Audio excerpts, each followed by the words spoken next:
Students will be shocked. Parents will be shocked. என்ன 80-90 வாங்கிட்டு இருந்தானே இவனுக்கு எப்படி 40-50 வருது போர்டு எக்ஸாமில்? Because of manipulation.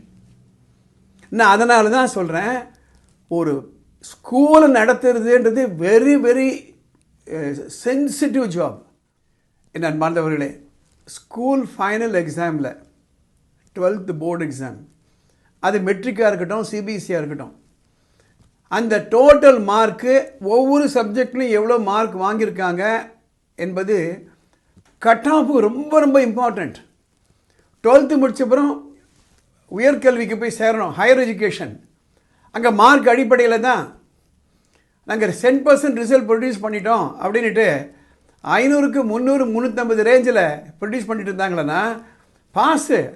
But that is almost equal to failure. ஏனென்றால் கேட்ட குரூப்பு கிடைக்காது காலேஜில். இந்த பதிவில் நம்ம எதிர்பார்த்த மார்க் ஏன் வரல என்பதை பற்றி ஒரு முக்கியமான காரணம் போடுறேன். இந்த எதிர்பார்த்த என்ற வார்த்தையை மனசில் வச்சுக்கோங்க. Expected mark and the mark obtained is shocking. எதனாலன்னா இந்த வார்த்தையை நோட் பண்ணிக்கோங்க, மேனிப்புலேஷன். மேனிப்புலேஷன் அப்படின்னா அந்த நேரத்துக்கு ஏதோ ஒரு ரிசல்ட்டை ப்ரொடியூஸ் பண்ணுறது. ஒரு சின்ன எக்ஸாம்பிளோட இதை நான் உங்களுக்கு தெரியப்படுத்த விரும்புகிறேன். இது வந்து ஒரு ஸ்கேலுங்க. இந்த ஸ்கேல் என்ன 6 inches அப்படின்னு அளந்தனா எங்கே போனாலுமே அந்த 6 inches இருக்கணுமா வேணாமா? இப்போ எங்கள் வீட்டில் இந்த ஸ்கேல் இருக்குது, நான் 6 inches ஒரு பேப்பர் கட் பண்ணி கொடுக்குறேன். உங்கள் வீட்லேயும் ஒரு ஸ்கேல் இருக்குது, அங்கே போய் அளந்து பார்த்தா அதே 6 inches இருக்கணும் அந்த பேப்பர். அது இல்லை அப்படின்னா ஏதோ ஒன்று பிரச்சனை நடந்திருக்கு. ஒன்று என் ஸ்கேல் கரெக்ட் இல்லை, இல்லை உங்கள் ஸ்கேல் கரெக்ட் இல்லை.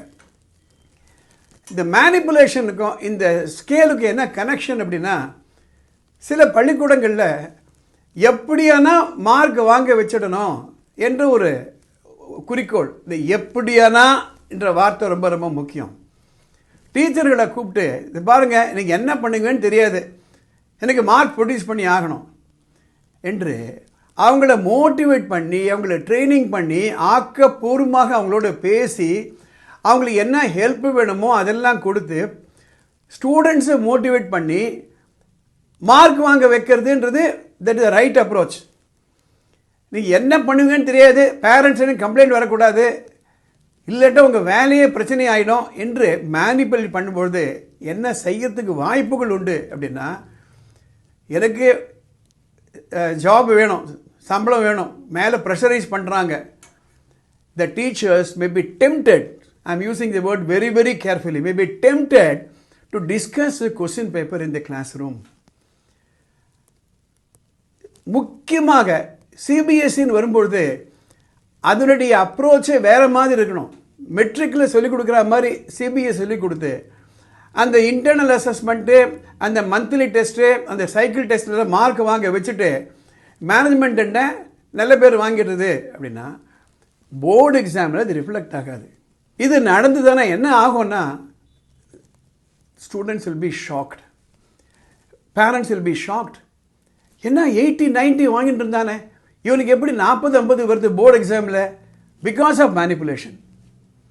நான் அதனால தான் சொல்கிறேன், ஒரு ஸ்கூலை நடத்துறதுன்றது வெரி வெரி சென்சிட்டிவ் ஜாப். நான் பல முறை சொல்லியிருக்கேன், டீச்சிங் வேறு, லேர்னிங் வேறு. டீச்சிங் லேர்னிங்கை கன்வெர்ட் ஆகணும்னா இப்போ நான் சொன்ன மென் தன்மைகள் எல்லாம் காக்கப்படணும். அப்படி இல்லைன்னா கஷ்டம். So the way the school is managed, the way the teachers are motivated, the teachers are treated is very very important. அதை தான் நான் ப்ரொஃபஷ்னல் மேனேஜ்மெண்ட் சொல்கிறேன். அதுதான் கல்வியாளர்களால் நடத்தக்கூடிய பள்ளிக்கூடங்கள் நான் சொல்கிறேன். ஒவ்வொரு வருஷமும் அந்த ஸ்கூலுடைய டோட்டலும் அந்த ஸ்கூலில் வாங்கக்கூடிய சென்டம் பர்சன்டேஜும் அதிகமாகி கொண்டே போகணும். அப்படி இல்லைன்னா தெர் இஸ் எ செட்பேக். இந்த கருத்தை பதிவு பண்ணுறதுக்காக தான் நான் இந்த பதிவு நான் ஏற்றுறேன். இந்த பதிவு பார்த்து உங்களுக்கு பிடிச்சிருந்தேன்னா உடனே கமெண்ட் பாக்ஸில் போய் கமெண்ட் பண்ணுங்கள். 4 பேருக்கு போய் சேரும். அது நானும் அந்த கமெண்ட் பார்த்துட்டு உங்களுக்கு அது சம்மந்தப்பட்ட விரிவான வீடியோ என்னால் போட முடியும்.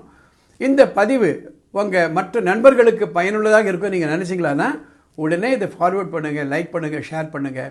படிப்பு பற்றி உங்களுக்கு ஏதாவது குழப்பங்கள் இருந்ததுன்னா மேலே ஒரு வாட்ஸ்அப் நம்பர் போகுது, அந்த நம்பருக்கு ஒரு ஷார்ட் மெசேஜ் அனுப்புங்க, வாய்ஸ் மெசேஜோ டெக்ஸ்ட் மெசேஜோ.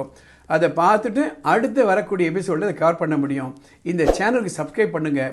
அடுத்த எபிசோடில் பார்க்கலாம்.